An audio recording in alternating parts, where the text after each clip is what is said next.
Dun, dun, dun, dun, dun, dun, dun, dun, dun, dun, dun, dun, dun, dun, dun, dun, dun. Dun, dun, dun, dun, dun, dun, dun, dun, dun, dun. Dun, dun, dun, dun, dun, dun, dun, dun, dun, dun, dun, dun, dun. Dun, dun, dun, dun, dun, dun, dun, dun, dun.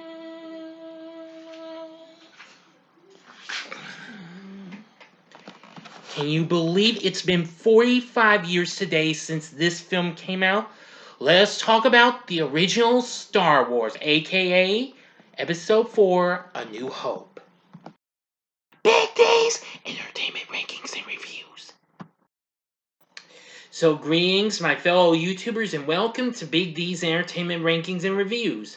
My name's Dual, better known to as the Big D, and this time around I bring to you a re-review of the 1977 epic space opera Star Wars, retroactively known to us now as Star Wars Episode 4 A New Hope, released by Fox for Lucasfilm and directed by George Lucas, who also wrote this, starring Mark Hamill along with Harrison Ford, Carrie Fisher, Peter Cushing, Alec Guinness, David Prowse, James Earl Jones, lends the voice of Darth Vader, plus the voices of Anthony Daniels, plus Kenny Baker and Peter Mayhew.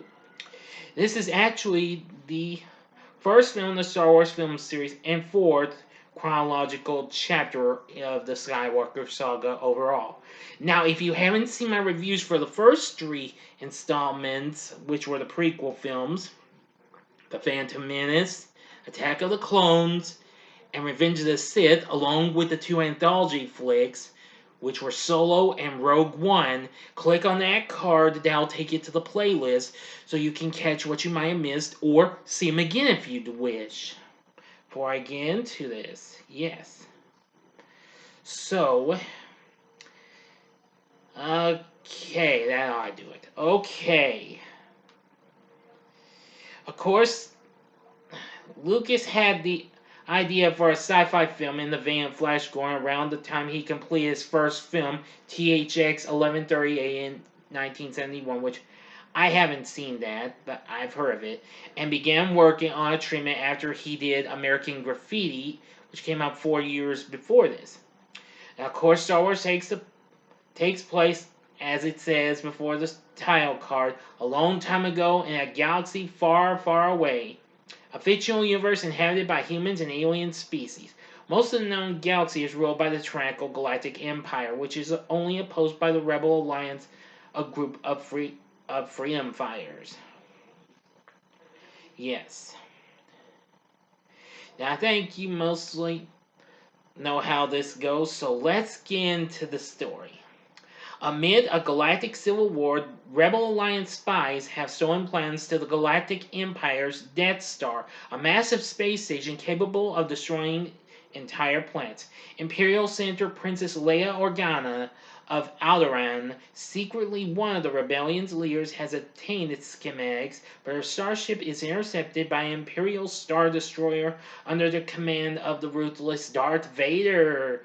Before she is captured, Leia hides the plans in the memory system of astromech droid R2-D2, who flees in an escape pod to the nearby desert planet Tatooine alongside his companion protocol droid C-3PO. The droids are captured by Jawa traders, who sell them to moisture farmers Owen and Beru Lars and their nephew Luke Skywalker. While Luke is cleaning R2, he discovers a holographic recording of Leia requesting help from an Obi-Wan Kenobi. Later, after Luke finds R2 missing, he is attacked by scavenging sand people. While searching for him, but is rescued by elderly hermit Old Ben Kenobi, an acquaintance of Luke's, who reveals that Obi-Wan is his true name. So Obi-Wan tells Luke of his days as one of the Jedi Knights, the former peacekeepers of the Galactic Republic who drew mystical abilities from a metaphysical energy field known as the Force. but were ultimately hunted to near extinction by the Empire. Luke learns that his father fought alongside Obi-Wan as a Jedi Knight during the Clone Wars until Vader, Obi-Wan's former pupil, turned to the dark side of the Force and murdered him. Obi-Wan offers Luke his father's old lightsaber, that's the signature weapon of the Jedi Knights. R2 plays Leia's full message, in which she begs Obi-Wan to take the Death Star plans to her home planet of Alderaan and give them to her father, a fellow veteran, for analysis. Although Luke initially declines Obi-Wan's offer to accompany him to Alderaan and learn the ways of the Force, he is left with no choice after discovering that Imperial stormtroopers have killed his aunt and uncle and destroyed their farm in their search for the droids. Traveling to a cantina and Mos Eisley to search for transport, Luke and Obi-Wan hire Han Solo, a smuggler with a price on his head due to his debt to local mobster Jabba the Hutt. Pursued by stormtroopers, Obi-Wan, Luke, R2, and 3PO flee Tatooine with Han and his Wookiee co-pilot Chewbacca on their ship, the Millennium Falcon.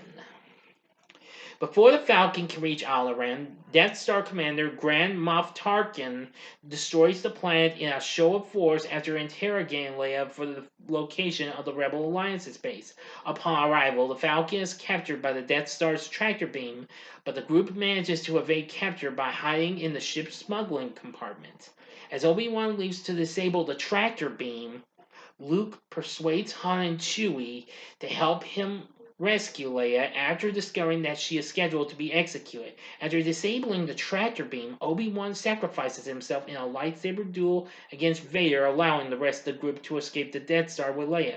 Using a tracking device, the Empire tracks the Falcon to the hidden Rebel base on Yavin 4.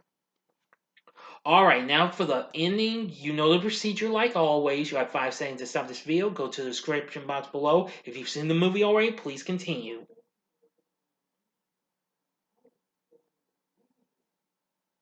Okay, you've been warned. The schematics reveal a hidden weakness in the Death Star's thermal exhaust port, which could allow the Rebels to trigger a chain reaction in its main reactor with a precise proton torpedo strike. While Han abandons the Rebels after collecting his reward for rescuing Leia, Luke joins their X-Wing Starfighter squadron in a desperate attack against the approaching Death Star. In the ensuing battle, the rebels suffer heavy losses as Vader leads a squadron of TIE fighters against them. Han and Chewie unexpectedly return to aid them in the Falcon and knock Vader's ship off course before he can shoot down Luke. Guided by the disembodied voice of Obi-Wan's spirit, Luke uses the Force to aim his torpedoes into the exhaust port. Yes, after hearing the words, "Use the Force, Luke," and thus destroying the Death Star moments before it fires on the Rebel base. And in a triumphant ceremony at the base, Leia awards Luke and Han medals for their heroism. End of story. So what are my thoughts on the original Star Wars, aka Episode 4 A New Hope? Well, I love this movie. I have seen it several times, and I'm going to say it is one of my favorites. I can't tell you that it really has been 45 years ago this day on May 25th, 1977, that this film originally got released. Eventually became a big blockbuster hit, leading to be expanded to a much wider release. It opened to critical acclaim for everything: acting, direction, story, musical score, sound, editing, screenplay, costume design, production values, and design, but most notably for its groundbreaking visual effects, as it went on to gross a total of $775 million, over $550 million during its original run, surpassing Jaws to become the highest grossing film until E.T. came out in 1982, which I'll be reviewing that next month. Please excuse me, I'll be right back. Sorry, everyone. Yeah. It was just so incredible. Today, this film is widely regarded by many in the motion picture industry as one of the greatest and most important films in cinema history. And the film has been reissued many times with Lucas's support, most significantly with the special edition, which came out 20 years later, incorporating many changes, including modified computer-generated effects, altered dialogue, re-edited shots, remixed soundtracks, and added scenes.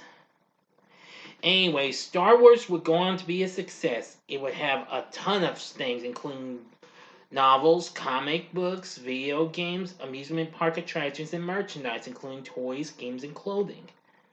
It would later go on to have two follow-ups, starting with The Empire Strikes Back in 1980 and Return of the Jedi in 1983. Anyway, there's been lots of things that have been coming out for many years on Star Wars, including TV series and other things. I just gotta say, I do love everything about it. I like the score from John Williams, which was really good. The direction from George Lucas was really good. The cinematography was good. Everything in it was good. Now then, let's see. Our cast include Mark Hamill as Luke Skywalker. Harrison Ford played Han Solo. Carrie Fisher played Princess Leia. Peter Cushing played Grand Moff Tarkin. Alec Guinness played Obi-Wan Kenobi.